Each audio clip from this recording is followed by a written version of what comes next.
तो कैसे हैं मेरे प्यारे बच्चों। उम्मीद करता हूँ आप लोग अच्छे होंगे। चलिए बहुत अच्छे। और हम लोग देखते चलेंगे आज क्लास 10th के यानी साइंस में जो बायोलॉजी से पहला नंबर एक्सरसाइज है उसको हम लोग क्लियर करने वाले हैं। बायोलॉजी का पहला नंबर एक्सरसाइज है जिसको हम लोग जैव प्रक्रम के नाम से जानते हैं, जिसे लाइफ प्रोसेस हम लोग कहते हैं, है ना। लाइफ प्रोसेस यानी अंग्रेजी में इसे लाइफ प्रोसेस कहेंगे और हिंदी में अगर बात करें तो इसे जैव प्रक्रम कहते हैं। ये बायोलॉजी क्लास 10th का है, पार्ट 1 यानी कि पहला नंबर एक्सरसाइज है। शुरुआत करते हैं तो बहुत ही अच्छे से और अच्छे उमंग में आपको लेकर चलेंगे।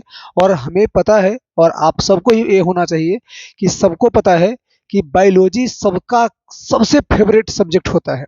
चलिए आप लोग का फेवरेट सब्जेक्ट है तो इसलिए इंटरेस्टिंग बनाने के लिए बिल्कुल तहे दिल से आपको पढ़ाने वाले हैं। जो बिल्कुल फेवरेट सब्जेक्ट है तो फेवरेट की तरह आपको पढ़ाएंगे, बिल्कुल मजा आ जाएगा।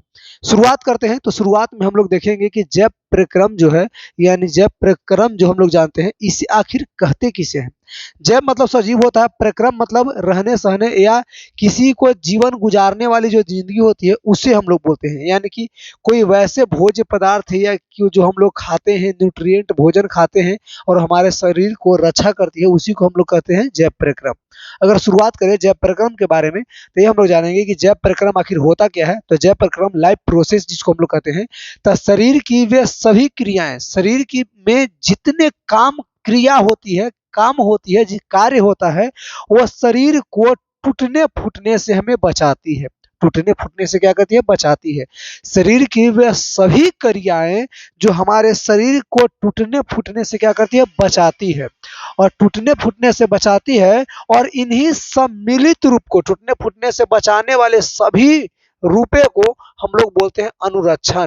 या ये जो अनुरूप सम्मिलित रूप से जो अनुरक्षण करती है यानी कि हमें सुरक्षा करती है, गार्डिंग का काम करती है, मेंटेनेंस करती है, इसी को हम क्या बोलेंगे? कार्य करती है। इसी को हम लोग जैव प्रक्रम कहते हैं। यानी शरीर की वे सभी क्रियाएं, शरीर की वे सभी काम जो हमारे शरीर को टूटने फूटने से बचाती है और सम्मिलित रूप से मेंटेनेंस करती है, अनुरक्षण करती है, इसी काम को हम लोग जैव प्रक्रम कहते हैं। क्या बोलते हैं? जैव प्रक्रम। जैव प्रक्रम में क्या क्या आएगा? जैसे हम लोग भोजन करते हैं तो भोजन करते हैं हमारे अपने शरीर को बचाने के लिए, मेंटेन करने के लिए करते हैं। ये हम जो सांस लेते हैं, श्वसन भी हम अपने शरीर को मेंटेन करने के लिए, अनुरक्षण करने के लिए, टूटने फूटने से बचाने के लिए करते हैं, है ना। साथ में ये जो वहन होता है, परिवहन, जो हमारे शरीर में भोजन करते हैं पचता है, पच करके सभी भागों में जाता है और वहां से जो सभी भाग में से हमारे ब्लड है जो इधर उधर डोलता है, यानी कि ऊर्जा प्रदान जो होता है जो सभी भागों में हम लोग काम करने के लिए या सभी क्रियाएं करने के लिए ये हमें मदद करती है। साथ में उत्सर्जन होता है। उत्सर्जन जो बेकार पदार्थ, हमारे शरीर के जो बेकार पदार्थ हो उसे बाहर निकालना उत्सर्जन कहलाता है। तो उन सभी काम हम लोग को कराती है। इस सभी को सम्मिलित रूप को यानी पूरे का पूरे प्रोसेस को हम लोग क्या बोलते हैं? जैव प्रक्रम यानी लाइफ प्रोसेस बोलते हैं। अगर बात करें इसके बाद में अगर शुरुआत तो देखेंगे कि जैव प्रक्रम निम्नलिखित में से के कितने प्रक्रियाएं होती है? तो 4 प्रक्रिया। यानी पोषण होता है जो न्यूट्रिएशन बोलते हैं हम लोग। तो देखिए यह जैव प्रक्रम में आपका सबसे पहला स्थान आता है पोषण का, जो भोजन हम लोग इसको नाम जानते हैं। यानी पहला स्थान जो भोजन के नाम से हम लोग जानते हैं, तो भोजन आपका आता है। दूसरा आता है ये श्वसन, उसके बाद वहन यानी ट्रांसपोर्टेशन जिसको हम लोग बोलते हैं, और ये उत्सर्जन होता है यानी एक्सक्रिएशन बोलते हैं, है ना। तो इसके बारे में अगर चारों के बारे में अगर बात करें तो सबसे पहले आज का जो हमारा क्लास होगा वो आपका पोषण का होगा। बिल्कुल आज का क्लास जो होगा पोषण का। पोषण उम्मीद करेंगे कि पोषण आज क्लियर हो जाए। अगर जितना देर में आपका क्लियर होता है वो क्लियर ही करेंगे और कोशिश रहेगा कि क्लियर कर दिया जाए। लेकिन अगर आधा बच जाता है कोई दिक्कत नहीं, पार्ट 2 में आकर लेकर के आएंगे पोषण को। चलेंगे शुरुआत अगर करते हैं तो इसमें आपका जो पोषण होता है, पोषण को ही हम एक और नाम से जानते हैं जिसको भोजन कहते हैं। अंग्रेजी में इसे न्यूट्रिएशन कहते हैं। क्या बोलते हैं? न्यूट्रिएशन यानी कि भोजन। भोजन आखिर कहते किसे हैं? भोजन जो सब कोई खाता है, हम लोग खाते हैं, साथ में जानवर हो या कोई पक्षी हो या कोई कीड़े मकोड़े हैं, सारे के सारे भोजन करते हैं। भोजन होता क्या है? तो आपको बता दें कि भोजन यानी कि वो खाद्य पदार्थ या वे खाने वाली चीजें जिससे हमें ऊर्जा की प्राप्ति होती है। क्या प्राप्ति होती है? ऊर्जा की प्राप्ति होती है। या कह सकते हैं कि सजीव द्वारा भोजन ग्रहण करना और जैव रासायनिक प्रक्रम द्वारा जटिल पदार्थों को सरल पदार्थों में परिवर्तित करके, जटिल पदार्थों को, जैसे हम लोग सेव है तो सेव एक ठोस पदार्थ है, जटिल पदार्थ है, कड़ा पदार्थ है, और इसको सरल यानी कि उसको दांत से चिबा चिबा करके एकदम बिल्कुल पीस देते हैं, महीन कर देते हैं, और इसी को परिवर्तन सरल पदार्थों में परिवर्तित कर देते हैं, और इससे ये जो है ये रक्त में जाकर के मिल जाता है, और रक्त में मिलकर के ऊर्जा प्राप्त करता है, और शरीर का अनुरक्षण के लिए, किसके लिए, ऊर्जा प्राप्त करना, शरीर के अनुरक्षण के लिए यानी शरीर को बचाने के लिए ये ऊर्जा प्राप्त करता है, और उसका उपयोग करना होता है, इसी को हम लोग पोषण कहते हैं। यानी हमारे शरीर में जो भोजन, कोई भी जीव हो, जितने सजीव हो, वो सारे सजीव अपना भोजन जो है वो करता है ऊर्जा प्राप्त करने के लिए, यानी शरीर का पूरे का बॉडी के मेंटेन करने के लिए। हम लोग यानी चलने फिरने, उठने बैठने, सोचने समझने, पढ़ने लिखने से लेकर के हर एक वे सारी क्रियाएं करती है जिससे हमें ऊर्जा प्राप्त होता है, और ऊर्जा प्राप्त करने के लिए हम लोग भोजन करते हैं, और वही हमारा भोजन होता है जो पोषण होता है। अगर इसके बारे में अगर आगे हम लोग जाने, देखिए भोज ये पोषण होता है, पोषण दो प्रकार के होते हैं। कितने प्रकार के होते हैं, दो प्रकार के। कहीं कहीं पर आप देखेंगे तीन प्रकार के भी डायरेक्ट कहता है, लेकिन ये बात याद रखेंगे, पोषण दो प्रकार के होते हैं, जिसे हम लोग स्वपोषण बोलते हैं, है ना, क्या बोलते हैं, स्वपोषण बोलते हैं, और एक होता है विषम पोषण। क्या होता है, एक स्वपोषी पोषण होता है, एक विषम पोषी पोषण होता है। अगर बात करते हैं उसके बारे में, तो उसके बारे में हम बात करेंगे। सबसे पहले ये याद रखेंगे, हम लोग भोजन आखिर खाते हैं, तो भोजन आखिर खाते क्यों, भोजन खाने से हमें क्या क्या चीज मिलता है। तो भोजन खाने से देखिए हमें क्या मिलती है, ऊर्जा की प्राप्ति होती है, साथ में शरीर का निर्माण होता है, और एक रोग से रक्षा होता है। जिसे भोजन हम लोग खाते हैं, ये तीन प्रकार के भोजन होता है, तीन प्रकार के भोजन खाते हैं। कौन कौन से भोजन खाते हैं, एक भोजन वैसा होता है जिससे हमें सिर्फ केवल और केवल ऊर्जा मिलता है, विटामिन या मिनरल्स मिलते हैं, है ना, तो उससे हमें क्या मिलता है, विटामिन या मिनरल्स मिलते हैं, जिससे हमें ऊर्जा बहुत ज्यादा मात्रा में प्राप्त होती है। और ऐसा नहीं कि सिर्फ यही भोजन खाएंगे, तो एक शरीर का निर्माण वाले भी चीज में हम लोग को ऊर्जा मिलता है, जिसमें विटामिन वगैरह चीज हम लोग खाते हैं। तो विटामिन हो, मिनरल्स वगैरह जो है, कार्बोहाइड्रेट वगैरह जो खाते हैं, ये सारे के सारे शरीर का निर्माण करते हैं, साथ में रोग से भी रक्षा करते हैं। तो भोजन हम खाते हैं तीनों उद्देश्य के लिए। कौन कौन से उद्देश्य होते हैं, भोजन खाने के लिए हमने, ये होता है उद्देश्य जो भोजन की प्राप्ति यानी कि ऊर्जा की प्राप्ति होती है। दूसरा शरीर का, यानी कि मान लीजिए कि कहीं पे कट छट जाए तो उसको भरने वाली काम जो होता है, या कहीं पे जख्म हो जाए तो वहां पर जख्म हो जाने वाले जगह पे बिल्कुल वो जगह को, मांस को भर देना होता है, वो सारे काम भोजन का ही होता है। तो शरीर का निर्माण करता है, साथ में ये जो रोग का ये रक्षा करना, जिसे मान लीजिए कभी कभी हमारे शरीर में कोई पेट में दर्द हो या कोई तकलीफ हो, तो हम दवा खाते हैं, या कभी कभी ऐसा होता है कि दवा ना करके हम लोग भोजन खाते हैं, जो औषधि वाला, जड़ी बूटी वाला जो चीज होता है वो चीज खाते हैं, तभी हमारा शरीर में क्या होता है, सारे चीज जो क्रिया जो अवघटित हो वो उसको बिल्कुल पूरा कर लेता है, यानी कि रोग से ये हमें बचाता है। तो रोग से बचा, भोजन अगर करेंगे, दवा खाएंगे यानी खाएंगे तभी तो ऐसा होगा। तो ये हमारे भोजन खाने से ऊर्जा प्राप्ति और शरीर का निर्माण हमारे होता है भोजन से, जो ये आपका मुख्य उद्देश्य होता है। कभी कभी अगर कोई कोई बच्चे से पूछा जाए कि भोजन जो हम लोग खाते हैं ये आप किस उद्देश्य से खाते हैं, तो कोई कोई डायरेक्टली दिमाग में आएगा, हम लोग तो भोजन खाने के लिए जन्मे लिए हैं, तो भोजन हम भोजन मतलब जीने के लिए खाते हैं। या कोई कोई कहता है कि हम खाने के लिए जीते हैं। तो देखिए, खाने के लिए जीना, जीने के लिए खाना, ये थोड़ा सा अलग टाइप का हो जाता है ना, तो ये अलग चीज है। हम लोग जीते हैं तो खाते हैं, यानी जीने के लिए हम लोग कुछ कुछ खा लेते हैं, यानी अपने शरीर को बना बचा करके रखते हैं जीने के लिए, कि हम अच्छे तरह से जिए, यानी कि पूरा हेल्दी रहे, साथ में हमेशा एंजॉय, हर चीज से एंजॉय करते रहे। अब ऐसा कोई कोई होता है डायरेक्टली खा ही रहा है, खा ही रहा है सुबह से शाम तक, एकदम जब देखिए जब उसके मुंह में कुछ न कुछ चलते रहे, तब ऐसा उद्देश्य नहीं होना चाहिए। ऐसा उद्देश्य होना चाहिए जिससे हमारा मतलब सारी क्रियाएं करने के साथ साथ हम लोग भोजन में ऊर्जा हो, शरीर का बनावट या कोई रोग से दिक्कत ना हो, इसलिए हम लोग खाते हैं खाना, है ना। तो ये हमारा मेन चीज हो गया। आगे अगर बात करें हम लोग, तो ये देखेंगे कि भोजन के 6 मुख्य अवयव होते हैं। भोजन हम लोग खाते हैं जिसके लिए 6 चीज आपको जरूर मिलता है। कौन कौन चीज, भोजन में हर प्रकार के भोजन में ये सारे चीज आपको मिल जाते हैं, जैसे कार्बोहाइड्रेट हो गया, वसा हो गया, प्रोटीन हो गया, खनिज हो गया, विटामिन हो गया, और ये आपका जल हो गए। तो ये सारे चीज आपको भोजन करने से आपको प्राप्त हो जाता है, जिसमें आपसे कार्बोहाइड्रेट होता है, ये हमें भोजन अति चावल में मिल जाते हैं। तो ये सारे चीज आपको मिलते हैं। चावल में आपको वसा मिल जाएगा, प्रोटीन वगैरह मिल जाएगा, जैसे तेलहन चीज हो गया, ये आपको वसा जो है ये आपको तेलहन वाले चीज से मिल जाता है। प्रोटीन वगैरह जो है ये फल हरी वाला चीज जो हो गया। खनिज है, ये भी आपका फल वाला चीज में हो गया, या सब्जी में आपका मिल जाते हैं। साथ में विटामिन है वो सब्जी में या फल में मिल जाते हैं। साथ में जल भी आपको फल या सब्जी में मिल जाते हैं, या कई सारे अनाज अन्न में भी मिल जाते हैं। तो ये सारा चीज जो है हमें ये प्रदान होता है भोजन से। तो सबसे पहली अगर बात करें तो इन सब की बात, जैसे प्रोटीन हो गया, वसा हो गया, इन सबसे कौन कौन जीव से कौन कौन चीज मिलता है, या कौन कौन फल से हमें कौन कौन से विटामिन या कार्बोहाइड्रेट, वसा, प्रोटीन वगैरह मिलता है, इन सब की एक वीडियो बना करके छोटा में हम डाल देंगे। लेकिन यहाँ पर नॉर्मल ये समझिए कि हमें जो ये सब सारी चीजें मिलता है, ये सारे के सारे भोजन से ही मिलते हैं, है ना। आगे अगर बात करें हम लोग तो ये देखेंगे कि भोजन के प्रकार, सॉरी पोषण के प्रकार, हाँ पोषण भोजन के प्रकार कह सकते हैं कि भोजन के प्रकार, भोजन कितने प्रकार के हैं। तो भोजन अगर कोई कोई दिमाग में आए कि भोजन 3 प्रकार के, सुबह के, दोपहर के, शाम के, तो ऐसा नहीं। भोजन जो होते हैं 2 प्रकार के होते हैं, जिसे एगो स्वपोषी पोषण कहते हैं, एक होता है विषम पोषी पोषण।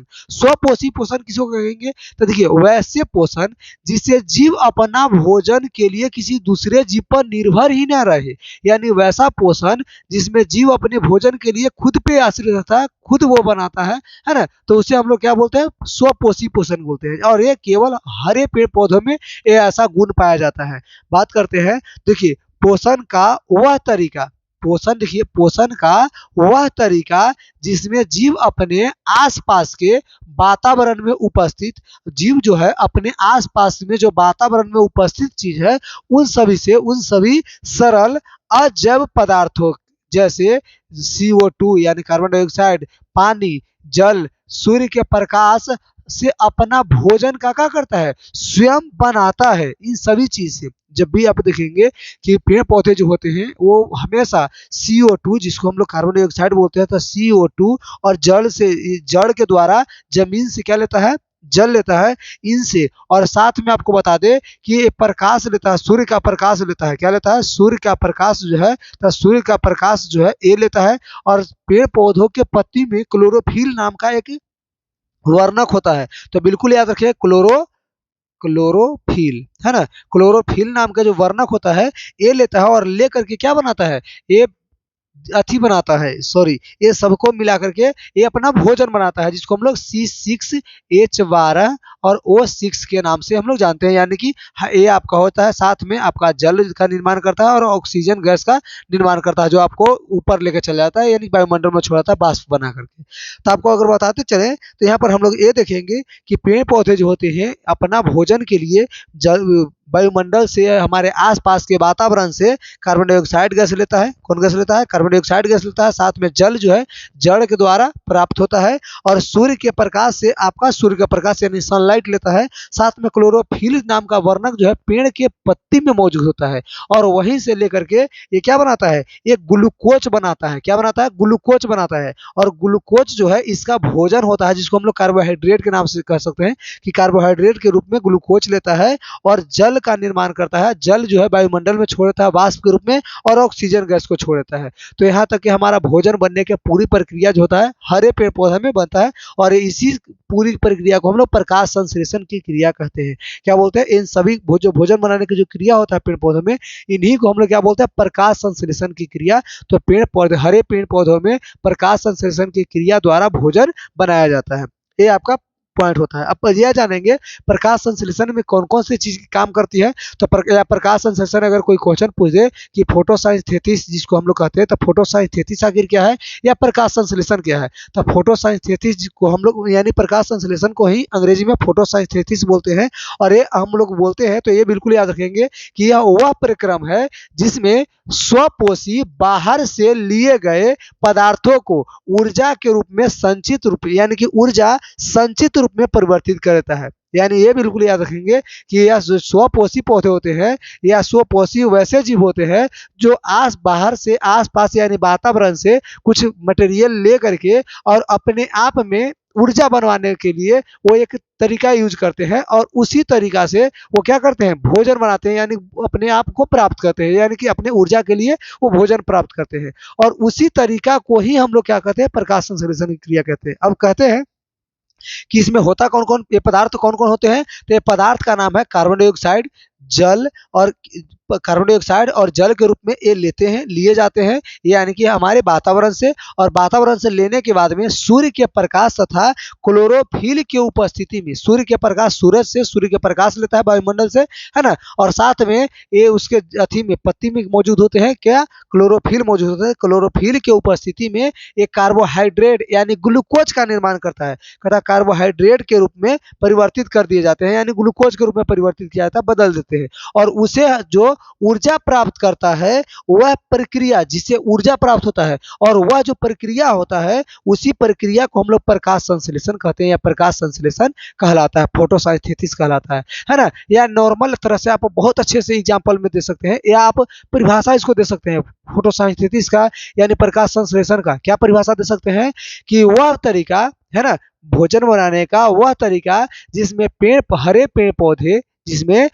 पेड़ पौधे वायुमंडल में उपस्थित कार्बन डाइऑक्साइड गैस एवं मिट्टी से जड़ के द्वारा जल को एवं सूर्य के प्रकाश से सनलाइट और क्या से क्लोरोफिल जो होते हैं उसके पत्ती में मौजूद होते हैं, और इन्हीं सभी को मिला करके एक अभिक्रिया या रासायनिक अभिक्रिया की तरह कह सकते हैं कि एक रासायनिक अभिक्रिया होता है जिसको हम लोग क्या बोलते हैं, भोजन का निर्माण होता है, यानी ग्लूकोज का निर्माण होता है, और इसी प्रक्रिया को हम लोग क्या बोलते हैं, फोटोसिंथेसिस या क्या बोलते हैं, प्रकाश संश्लेषण कहते हैं। और इन्हीं जो प्रक्रिया होता है ना, और ये केवल और केवल हरे पेड़ पौधे में होते हैं जो सूर्य के प्रकाश लेता है, साथ में कार्बन डाइऑक्साइड ऑक्सीजन गैस को छोड़ता है, कार्बन डाइऑक्साइड गैस लेता है, और जल वाटर से लेता है, और पेड़ के पत्तियों में मौजूद होता है क्लोरोफिल। और क्यों बिल्कुल, अगर एक बात और याद रखें कि पेड़ पौधे के जो पत्ती होते हैं हरे क्यों होते हैं, तो क्लोरोफिल नाम के वर्ण के कारण होता है। किसके कारण होता है, क्लोरोफिल नाम के वर्ण के कारण। अगर यहाँ पर आपको एक जीके कहे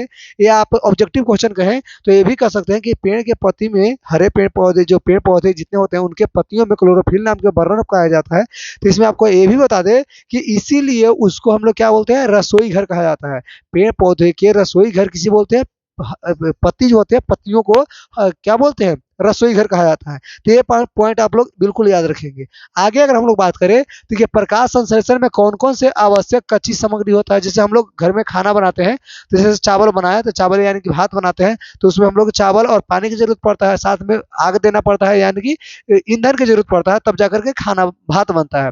वैसे ही सब्जी बनाने के लिए हमें कच्चा आलू की जरूरत पड़ता है, उसमें नून तेल धनिया मिर्चाई वगैरह कई सारी चीज का जरूरत पड़ता है, तब जाकर के हमारा सब्जी बनता है। वैसे ही ये प्रकाश संश्लेषण की क्रिया करने के लिए हमें कई सारे कुछ ऐसे होते हैं कच्ची सामग्री की जरूरत पड़ता है, और वो कच्ची सामग्री आपका सूर्य के प्रकाश होता है, साथ में क्लोरोफिल होते हैं। सूर्य का प्रकाश सूरज से लिया जाता है, यानी धूप से लेते हैं, और क्लोरोफिल जो होते हैं पेड़ पौधों के पत्ती में मौजूद होते हैं। साथ में वायुमंडल से कार्बन डाइऑक्साइड गैस लिया जाता है जो स्थलीय होते हैं, और ये पौधे जो होते हैं वायुमंडल से प्राप्त कर लेते हैं। और एक जल से क्या लिया जाता है, पेड़ पौधे के जो जड़ होते हैं वो जल लेते हैं पृथ्वी से, यानी कि मिट्टी के द्वारा लिया जाता है, और अवशोषण करते हैं। और इन सभी चीज को मिला करके, यानी किसको किसको, सूर्य के प्रकाश, कार्बन डाइऑक्साइड और जल, और इसके साथ में जल ही केवल नहीं लेते, जल के साथ में आपको बता दें कि आयरन और फास्फोरस वगैरह सब जो होते हैं इन सबको लेते हैं, और इन सबको की मिला करके, जिसको हम लोग खनिज कहते हैं, और इन सभी को मिला करके तब जाकर के क्या बनाता है, ये भोजन बना पाता है, यानी कि कार्बोहाइड्रेट बना पाता है, ग्लूकोज बना पाता है ना।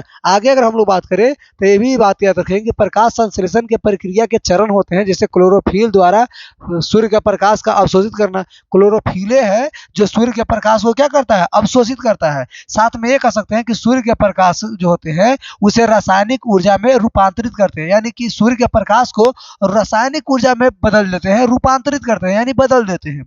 साथ में कहेंगे कि जल के अणुओं को हाइड्रोजन और ऑक्सीजन में अपघटन करते हैं, यानी तोड़ देते हैं। क्या करते हैं, यानी जल जो होते हैं H2O, तो H2O को क्या चीज में, ये हाइड्रोजन में और साथ में ऑक्सीजन में क्या करते हैं, तोड़ देते हैं। तोड़ करके क्या बनाते हैं, ये जाकर के अपघटन कर देते हैं। साथ में अगर बात करें तो कार्बन डाइऑक्साइड को कार्बोहाइड्रेट में अपचयन कर देते हैं, है ना। तो ये कार्बोहाइड्रेट यानी कि CO2 जो होते हैं, CO2 इसको कार्बोहाइड्रेट में चेंज कर देते हैं, यानी परिवर्तित करते हैं, बदल देते हैं। आगे अगर हम लोग बात करें, देखिए हरे पेड़ पौधे की पत्तियां हरे होती हैं।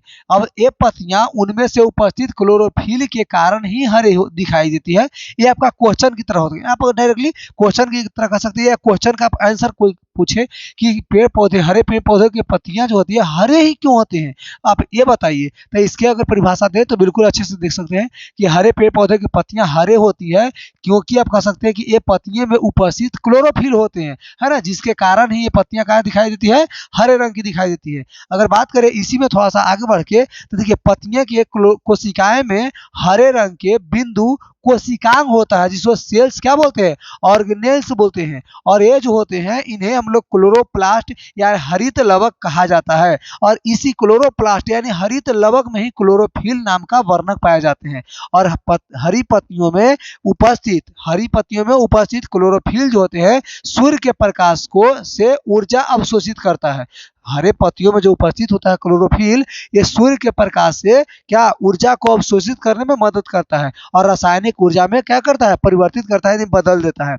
तो ये काम करता है। और आपको बता दें कि ये जो आपका पिक्चर दिखाई दे रहा होगा, ये क्लोरोफिल के अंदर या पत्तियों के अंदर ये छिद्र होते हैं। इसी के द्वारा जब छिद्र खुला की तरह हो, यानी कि जब ऐसा रहे तो इसका मतलब समझे कि ये खुला हुआ है मुंह, है ना, इससे सूर्य का प्रकाश बिल्कुल ले सकता है और आउट कर सकता है, यानी इन आउट दोनों करता है। आप कहिएगा सर यहाँ से सूर्य का प्रकाश ही जाएगा, नहीं, यहाँ से आपका जो अथी होता है एक कार्बन डाइऑक्साइड, तो कार्बन डाइऑक्साइड गैस से लेता है और साथ में ऑक्सीजन गैस यहाँ से छोड़ता भी है। तो इन आउट दोनों करता है, वायुमंडल में और गैसों का आदान प्रदान इन्हीं से द्वारा करता है। और इसी को हम लोग क्या बोलते हैं, अस्टोमाटा कहते हैं। क्या बोलते हैं, इसी को हम लोग अस्टोमाटा के नाम से जानते हैं। तो बिल्कुल याद रखेंगे कि ये अस्टोमाटा होता है, अस्टोमाटा जिसको हम लोग रंध्र बोलते हैं या छिद्र बोल सकते हैं, अब डायरेक्टली भाषा में कहें तब, है ना। आगे अगर बात करें हम लोग तो यहाँ पर देखेंगे कि पेड़ जो होते हैं, ये पेड़ या पौधे के जड़ द्वारा जमीन से भी जल ग्रहण किया जाता है।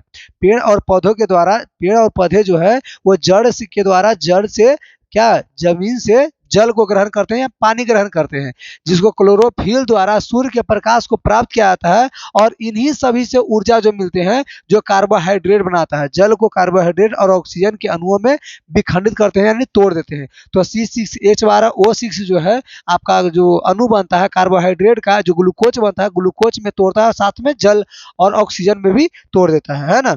आगे अगर हम लोग बात करें तो इसमें ये देखिए कि पत्तियों की तरह पत्तियों के सतह पर सूक्ष्म छिद्र होते हैं, पत्तियों के सतह पर ऐसा ही सूक्ष्म छिद्र होता है ना, और जिन्हें हम लोग रंध्र कहते हैं। क्या कहते हैं, रंध्र कहते हैं। रंध्र कहे या अंग्रेजी में कहे तो अस्टोमाटा कहते हैं, तो अस्टोमाटा पोर कहा जाता है। कहता है कि इन छिद्रों के द्वारा पत्तियां हवा से कार्बन डाइऑक्साइड गैस, यानी हवा मतलब वायुमंडल से कार्बन डाइऑक्साइड गैस अवशोषित करती है और पत्तियों में गैस का आदान और प्रदान इन्हीं रंध्रों के द्वारा होता है। पत्तियों में गैस का आदान प्रदान यानी लेन देन जो होता है इन्हीं रंध्रों के द्वारा होता है। और कहता है कि पेड़ पौधों में गैसों का आदान प्रदान, पेड़ पौधों में गैसों का आदान प्रदान भी रंध्र या छिद्र के अलावे भी तने से, जड़ से और पत्तियों के सतह से भी की जाती है। बिल्कुल याद रखेंगे, इन अस्टोमाटा के साथ तो होता ही है, साथ में इन रंध्र के अलावा भी, अस्टोमाटा के अलावा भी छिद्र से और जड़, तने और पत्तियों के जो सतह होते हैं उन सभी से क्या होता है, आदान प्रदान होते हैं गैसों का। ये आपका मेन पॉइंट आपका आता है। साथ में अगर आगे जाने हम लोग अगला पॉइंट, तो देखिए अगला पॉइंट क्या है, खास है।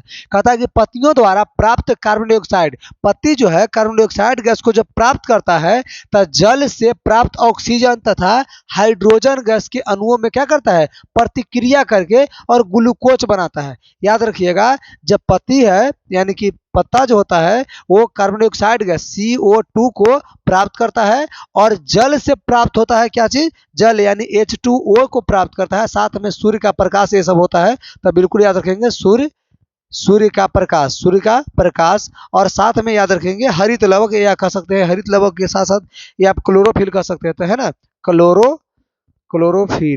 क्लोरोफिल तो क्लोरोफिल प्राप्त करता है। साथ में ये जब आपस में अणु में विखंडित होते हैं यानी कि अपचयित होते हैं तब जाकर के ग्लूकोज बनाता है। क्या बनाता है, ग्लूकोज बनाता है, यानी C6H12O6 ये आपका ग्लूकोज है, तो ये बनाता है। और जल का भी आपको वाष्प के रूप में वायुमंडल में छोड़ता है, साथ में ऑक्सीजन को भी वायुमंडल में बिल्कुल छोड़ने के लिए तत्पर रहता है, यानी छोड़ देता है। तो ये आपका काम होता है। आगे अगर बात करें तो ये हम लोग देखेंगे कि देखिए प्रकाश संश्लेषण के निम्नांकित रासायनिक प्रतिक्रिया है, यानी रासायनिक समीकरण आपको दिया हुआ है कि C6H सॉरी ये आपका है कार्बन डाइऑक्साइड, उसके बाद जल और सूर्य के प्रकाश और क्लोरोफिल जो है, देखिए सूर्य का प्रकाश और क्लोरोफिल ये दोनों आप करके यहाँ पर मिलता है और तब जाकर के ग्लूकोज, ऑक्सीजन और जल का निर्माण करता है। इसी में अगर बात करें तो ये देखेंगे कि ग्लूकोज के रूप में प्राप्त जो हाइड्रो कार्बोहाइड्रेट है वो पेड़ और पौधे से ऊर्जा प्राप्त होती है। इन्हीं कार्बोहाइड्रेट से पेड़ में पौधे में क्या होती है, ऊर्जा मिलती है, ये ग्लूकोज से ही, है ना। अगली बात अगर हम लोग समझे तो नोट पॉइंट में आपको समझने वाली बात है कि पेड़ जो पौधे होते हैं, पेड़ पौधे को ऊर्जा के साथ साथ शरीर के निर्माण के लिए भी ये कई सारे चीज होते हैं, याद रखेंगे वाली बात है। तो ये बिल्कुल याद रखेंगे कि पेड़ पौधे के जो ऊर्जा होते हैं, ऊर्जा के साथ साथ एक किसके लिए, उसके शरीर के निर्माण के लिए तथा अन्य कच्ची सामग्री की आवश्यकता होती है। शरीर के निर्माण के लिए और अन्य कच्ची सामग्री की आवश्यकता यानी कि जरूरत पड़ती है। और स्थलीय पौधे जो होते हैं ये जल के साथ साथ, स्थलीय यानी कि जो जमीन पे पौधा उगते हैं, जल में पौधा उगते हैं उसके नहीं, जो जमीन पे पौधा उगते हैं वो पौधे जो होते हैं जल के साथ साथ और अन्य कच्ची सामग्रियां जो है यथा नाइट्रोजन, फास्फोरस और लोहा, मैग्नीशियम आदि को खनिज के रूप में मिट्टी से प्राप्त करते हैं। खनिज पदार्थों के रूप में मिट्टी से क्या करते हैं, प्राप्त करते हैं। तो ये अपने शरीर को निर्माण करने के लिए करते हैं, ना कि भोजन ही चाहिए उसको, वो अपने शरीर के निर्माण के लिए भी करते हैं। आगे अगर बात जाने हम लोग तो देखिए स्वपोषण तो आप लोग समझ गए, उसका विषम पोषी है दूसरा नंबर। तब विषम पोषी पोषण जिसको हम लोग कहते हैं कि हेट्रोट्रॉपिक, है ना, मोड ऑफ न्यूट्रिएशन। अब इसके बारे में अगर जाने तब पोषण का वह तरीका, जो विषम पोषी हम लोग जानेंगे तब पोषण का वह तरीका जिसमें जीव अपना भोजन स्वयं नहीं बना सकता, है ना। ये आप कह सकते हैं कि वैसा जीव, या कहता कि वैसा पोषण का वैसा तरीका जिसमें जीव अपना भोजन स्वयं बनाता है उसे स्वपोषी जीव कहते हैं या स्वपोषी पोषण जीव कहते हैं। और दूसरा अगर विषम पोषी पोषण कहेंगे तो वैसा प्रक्रिया जिसमें जीव अपना भोजन स्वयं नहीं बनाता उसे विषम पोषी, और जो स्वयं बनाता है उसे स्वयं पोषी बोलेंगे, है ना। तो यह विषम पोषी हो जाएगा जो स्वयं नहीं बनाता है बल्कि अपने भोजन के लिए अन्य जीवों के द्वारा बनाए गए भोजन को पोषण कर प्राप्त करता है। यह कहता है कि अपने भोजन के लिए वो किसी अन्य जीव पर निर्भर होते हैं, उसी को हम लोग विषम पोषी कहलाते हैं या विषम पोषी जीव कहते हैं। जैसे उदाहरण के लिए आप कह सकते हैं कवक हो गया, फंगस हो गया, मनुष्य हो गया, या अन्य कई सारे ऐसे जीव होते हैं जो आपके इसमें आ जाते हैं। जैसे मनुष्य हो गए और कई सारे जानवर वगैरह जो हो गए, ये सारे चीज जो आएगा विषम पोषी पोषण में आएगा। अब विषम पोषी पोषण भी 3 प्रकार के होते हैं। विषम पोषी पोषण कितने प्रकार के, 3 प्रकार के आते हैं, जिसमें आपका पहला नंबर में आता है मृतजीवी पोषण। कौन से पोषण, मृतजीवी पोषण। अब कहेगा कि मृतजीवी पोषण सर किसे कहेंगे, तो मृतजीवी पोषण नाम से क्लियर होना चाहिए कि वैसा पोषण या वैसा जीव या वैसा प्रक्रिया जिसमें जीव अपने पोषण के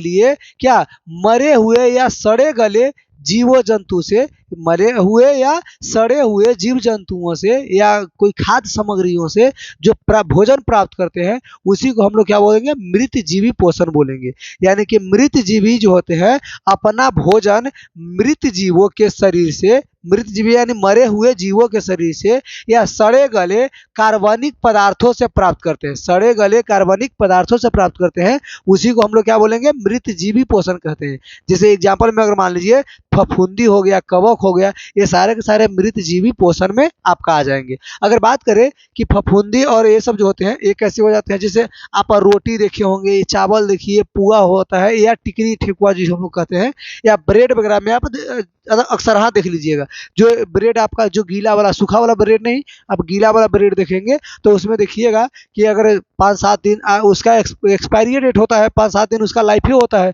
ना, जो गीला वाला ब्रेड होता है उसका। तो उसमें देखेंगे कि 7-8 दिन के बाद, 10 दिन के बाद, यानी एक्सपायर करने के बाद उसमें ये जो नीला नीला है तो इस तरह से कुछ भूरा भूरा टाइप के कुछ कीड़ा लग जाते हैं, जो है ना। तो यही जो होता है कवक या फफूंदी होते हैं जो हमें बेकार कर देता है। साथ में आप देखिएगा तो कोई पक्का हो या आप पत्थर पे देखिएगा, वहाँ पर जहाँ पर पानी गिरता है वहाँ पर भी ऐसे जो कुछ कुछ पौधे होते हैं जो उग जाते हैं। या आप गोबर छत्ता जिसको बोलते हैं, या कुकुरमुत्ता इसको भी ये नाम से जानते हैं, मशरूम के नाम से जानते हैं, कई सारी चीज के नाम से जानते हैं। ये सारे के सारे क्या आता है, मृत जीवी पोषण में आते हैं। क्या आते हैं, मृत जीवी पोषण में ये सारे के सारे आ जाते हैं।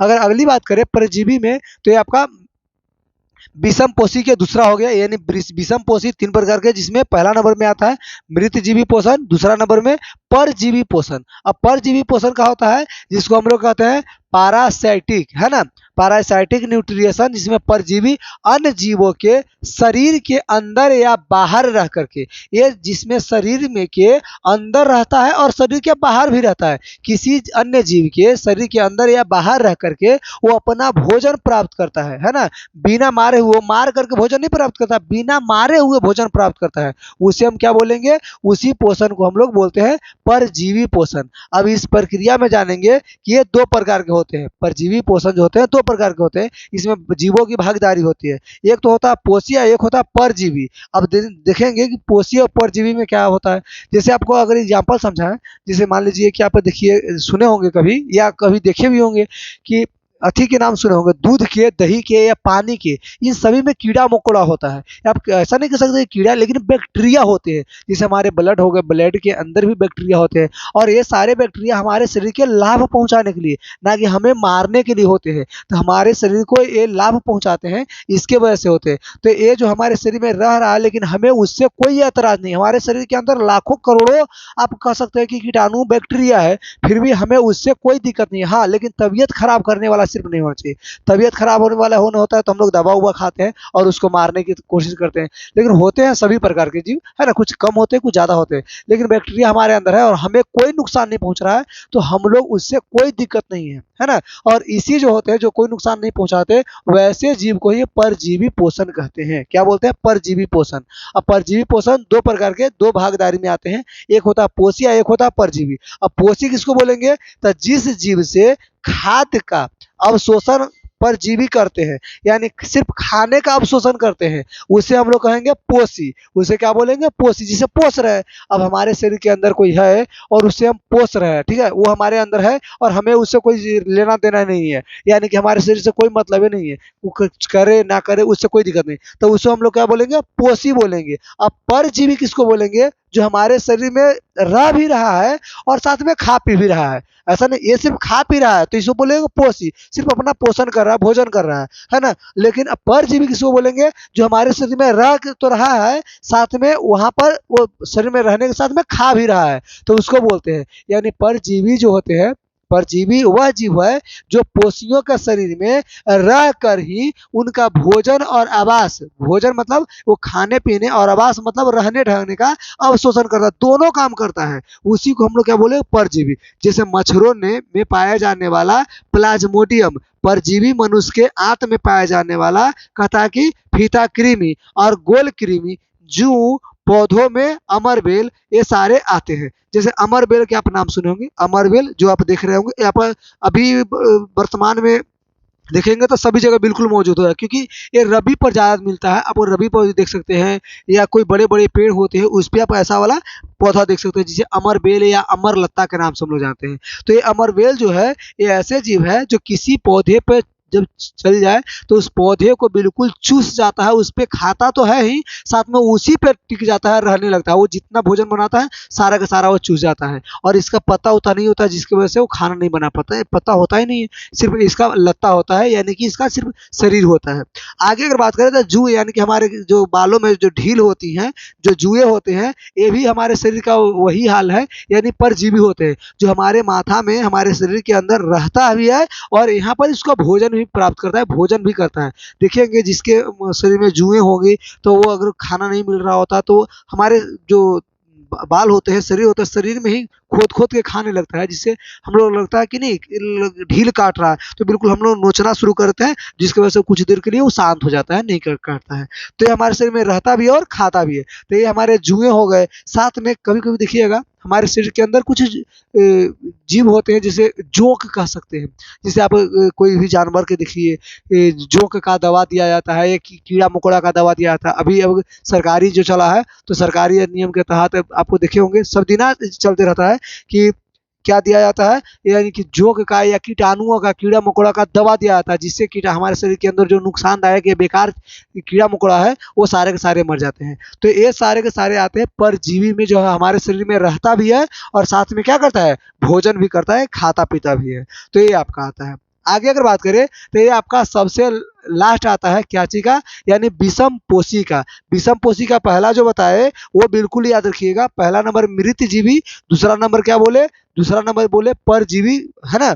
और तीसरा नंबर जो हुआ, इसको हम लोग अगर बात करें तो इसको होलोजोइक पोषण बोलते हैं। और इसी का एक और नाम से अगर बात करें तो इसे हम प्राणी समपोषी पोषण के नाम से जानते हैं। क्या जानते हैं, प्राणी, बिल्कुल याद रखेंगे, प्राणी समपोषी पोषण, पोषी पोषण, पोषण, है ना, प्राणी समपोषी पोषण। तो इसको बिल्कुल याद रखेंगे। अब यह क्या होता है कि इसमें पोषण की वह विधि, इसमें पोषण की वह विधि जिसमें जीव जो होते हैं अपना भोजन प्राप्ति पादप एवं प्राणी, पादप में भी और प्राणी दोनों से प्राप्त करते हैं। जैसे मान लीजिए कि अगर हम हैं तो मनुष्य हैं, तो हम भी प्राणी समपोषी पोषण में आएंगे, क्योंकि हम भोजन करने के लिए हम पेड़ पौधा से भी भोजन ग्रहण करते हैं और जीव जंतु को भी मारकर खा जाते हैं। तो ये हमारा हो गया जो पेड़ पौधा यानी कि पादप से भी, और प्राणी मतलब जीव जंतु को भी मार करके खा जाते हैं। तो हम लोग इसी को बोलेंगे प्राणी समपोषी पोषण। प्राणी समपोषी यानी कि प्राणी प्राणी को ही मार करके खाता है या जीव जंतुओं को मार करके खा जाता है, तो उसी को हम लोग बोलेंगे प्राणी समपोषी पोषण, है ना।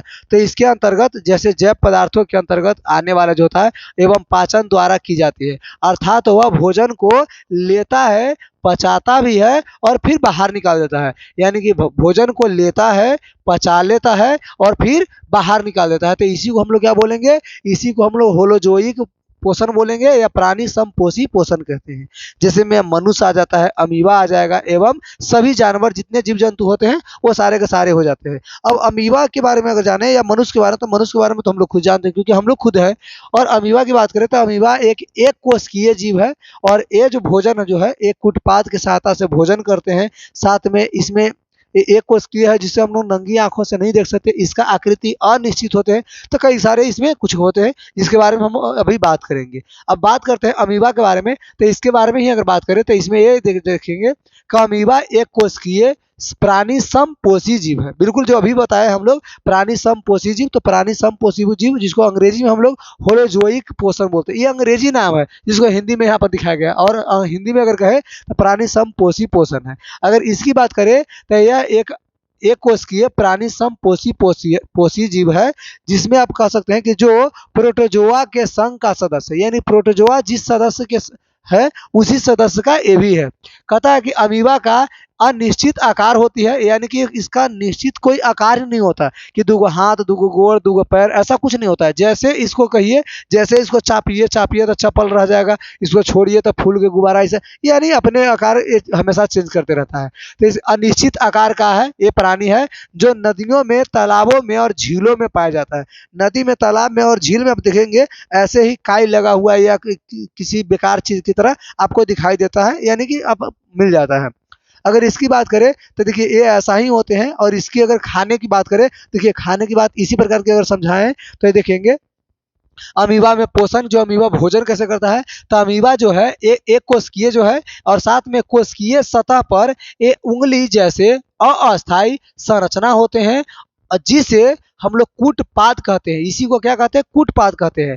अमीबा इन कूटपाद के द्वारा भोजन को घेर लेते हैं। अमीबा जो है इन्हीं कूटपाद के द्वारा, इसका जो कूटपाद होता है बाहरी वाला भाग, ये कूटपाद के द्वारा भोजन को घेर लेता है, और जो संकलित हो करके, जो घिर करके और खाद के रिक्त बन जाते हैं, यानी खाद की तरह बन जाते हैं, उसके खाने वाला सामान बन जाता है। और इस खाद के रिक्तियां अंदर जटिल पदार्थ जो होते हैं वो सरल पदार्थों में विघटित होता है, टूट जाता है। यानी कि जो जैसे सेव हम लोग लिए खा गए, तो सेव है जो जटिल है और खा गए, और जो भोजन जो में ही जो अगर कुटरी कुटरी कर दिए तो वो आपका सरल पदार्थ हो गया। तो सरल पदार्थों में विघटित करता है, तोड़ मरोड़ देता है। और वे कहता है कोशिका द्रव में क्या हो जाते हैं, विसरित हो जाते हैं, यानी चले जाते हैं, फैल जाते हैं। और बचा हुआ या कह सकते हैं अपच, जो अनपच, जो मतलब नहीं पचना है, जो चूस चास के जो छोड़ दिया, तो अपच पदार्थ के कोशिका की तरह, कोशिका के सतह की ओर क्या करता है, गति करता है, यानी कि धीरे धीरे करके जैसे खाएगा वैसे ही बाहर निकालता है और शरीर से बाहर निष्कासित कर दिया जाता है। अगर इसका पिक्चर के माध्यम से समझाएं तो बिल्कुल ऐसे ही समझा सकते हैं कि ये हमारा क्या है, ये हमारा अमीबा है और यहाँ पर ये रेड कलर की आपको दिख रहा होगा, तो ये रेड कलर के खाने का खाद्य पदार्थ है, यानी खाने वाला चीज है। अब इसको आगे समझे तो ये देखिए अमीबा है जो खाने वाला पदार्थ को देखिए एकदम बिल्कुल सट गया और आगे जाकर के ऐसे करके बिल्कुल घेरा लगा दिया है, यानी कि ये घेर लगा और देखिए बिल्कुल इसको इस तरह से घेर दिया है और घेरने के बाद ये अंदर एंट्री कर लिया। अब ये खा लेगा, ये चूसने के बाद में जैसे ये एंट्री किया वैसे ही ये आउट करेगा, यानी खाने के बाद जो अपच भोजन, जो बिना पचा हुआ जो भोजन रहेगा वो धीरे धीरे किनारे लाएगा, किनारे ला करके ये अपना मुंह खोलेगा और खोल करके ऐसे ही खोल करके बाहर इसको निकाल देता है, यानी जैसे खाएगा वैसे ही इसको बाहर निकाल देता है, यानी जिसको कह सकते हैं कि उत्सर्जित कर देता है ना, जिसे हम लोग लैट्रिन की तरह बाहर निकालते हैं। हमारे भोजन पचा हुआ अनपच भोजन जो खाने के बाद जो पचा हुआ जो कुछ बच जाते हैं, जो हम लोग लैट्रिन के साथ से बाहर निकालते हैं, वैसे ही ये भी भोजन बाहर निकाल दिए। आगे अगर बात करें हम लोग तो ये समझेंगे कि देखिए मनुष्यों में पोषण, अब मनुष्य कैसे भोजन में पोषण करता है तो ये बात करते हैं। तब मनुष्यों में पोषण जो होते हैं वो भोजन के पाचन से प्राप्त होता है। मनुष्यों में भोजन जो होते हैं यानी पोषण जो होते हैं ये भोजन के किससे, पाचन से, यानी कि भोजन पचता है तब जाकर के प्राप्त होता है। कहता कि मनुष्यों में भोजन के पाचन के लिए आहार नली होता है। मनुष्य में भोजन के पाचन के लिए क्या होता है, आहार नली, यानी यहाँ से जो बात करें कि यहाँ से हमारे मुंह से लेकर के इसको मुंह को मुख गुहा कहते हैं और इसी मुख गुहा से लेकर के हमारे शरीर के अंदर एक पाइप की तरह, नली की तरह जो आता है और इसमें कई सारे अतरी पचौनी जो होता है जिसको कह सकते हैं डायरेक्टली छोटी आंत बड़ी आंत की तरह, और ये जो हमारा डायरेक्टली गुद्दा तक बाहर निकल जाता है, यानी लैट्रिन की राह बाहर निकलता है। तो ये सारे पूरे प्रक्रिया को हम लोग क्या बोलते हैं, इस पूरे यंत्र को बोलते हैं आहार नाल या आहार नली कहते हैं, है ना। कहता है आहार नली मुंह से गुद्दा तक, यानी कि मुंह से जो मुख गुहा होता है, मुख गुहा से लेकर के गुद्दा, यानी कि लैट्रिन वाला, लैट्रिन द्वार जिसको हम लोग कहते हैं मल द्वार जिसको कहते हैं, तब मुख गुहा से लेकर के और मल द्वार तक ये फैली होती है ना, विस्तृत यानी कि फैली होती है। एक लंबी नली होती है और इस नली में कहता है कि भोजन का पाचन चरणों में होता है। भोजन का पाचन यानी एक चरण, दो चरण, तीन चरण ऐसे करके चरणों में होता है, जिसे मनुष्य को भोजन को क्या करता है, प्राप्त करता है, यानी कि मनुष्य जो पोषण को प्राप्त करता है इसी माध्यम से।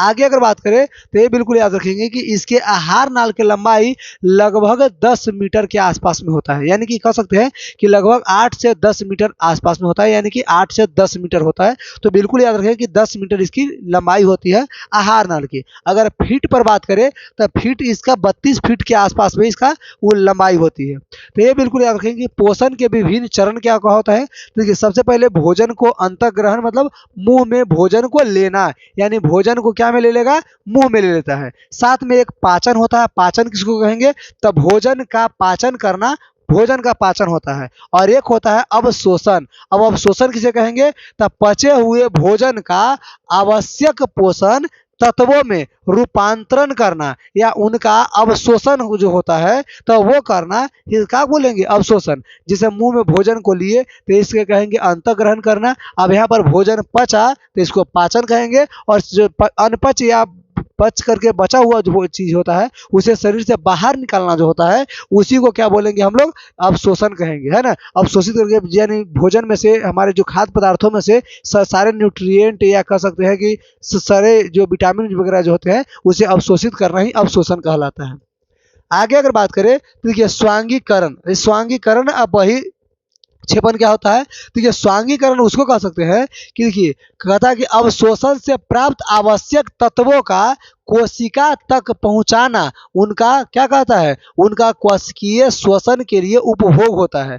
और अगर वही क्षेपण की बात करें तो आवश्यक तत्वों के अवशोषण के पश्चात यानी अवशोषण के बाद शेष बचे हुए अवशिष्ट को शरीर से बाहर निकालना ही बहिर्क्षेपण कहलाएगा। स्वांगीकरण मतलब शरीर के अंदर होने वाली क्रियाएं जो होती है उसी को हम लोग स्वांगीकरण कहेंगे, और बहिर्क्षेपण कहेंगे जो शरीर से अपच का या पच करके बाहर निकला हुआ बेकार जो पदार्थ होता है उसे शरीर से बाहर निकालने वाले जो पदार्थ होते हैं उनको हम क्या कहेंगे, उसी को बहिर्क्षेपण कहते हैं। क्लियर, इतनी बात अगर समझ में आ गया हो तो हम लोग थोड़ा सा और आगे बढ़ेंगे और अगली जो पॉइंट मिलेगा ये आप बिल्कुल देखेंगे पाचन। अब पाचन में ये हमारा है बाबू पाचन का पूरा पूरा क्लियर, ये आपका पूरा का पूरा आहार नाल है और आहार नाल के बारे में या आहार नली के बारे में हम लोग पूरी बात समझेंगे।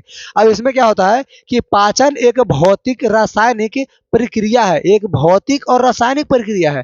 जैसे मान लीजिए कि भौतिक और रासायनिक प्रक्रिया कैसे कर सकते हैं, तो भौतिक और रासायनिक प्रक्रिया इसलिए कहेंगे, दोनों भौतिक प्रक्रिया भी नहीं और रासायनिक प्रक्रिया, भौतिक रासायनिक प्रक्रिया, जिसमें अगर मान लीजिए इतना बड़ा अगर सेव है, आम है, तो उसको बिल्कुल काटना शुरू कर दिया, काट काट के और टुकड़ा करिए तो ये भौतिक प्रक्रिया हो, जिसको हम लोग देख रहे हैं कि कट रहा है और कट करके में ही हो रहा है, तो इसको कह सकते हैं क्या, भौतिक प्रक्रिया। और रासायनिक प्रक्रिया किसको कहेंगे, जिसको हम लोग इस हमारे शरीर के अंदर जब जाता है भोजन या कोई जो हो जाए खीर हलवा वगैरह, तो ये तो बिल्कुल मिक्स है, यानी कि आपका नहीं किया हुआ पिसा हुआ चीज होता है, तो इसको भी हम लोग के अंदर से विटामिन निकाला जाता है, न्यूट्रिएंट वगैरह निकाला जाता है, तो जो निकालते हैं ना इसमें से यहाँ पर से, तो इसी को हम लोग रासायनिक अभिक्रिया कहेंगे। अब ये जो रासायनिक अभिक्रिया होता है तो इसी में जाने की भौतिक और रासायनिक अभिक्रिया दोनों प्रक्रिया होता है, जिसमें जटिल कार्बनिक यौगिक को, जिसमें जटिल कार्बनिक यौगिक को सरल पदार्थों में तोड़ना होता है ना, इसी को क्या कहेंगे, पाचन कहलाता है। और पाचन का मुख्य कार्य होता है भोजन के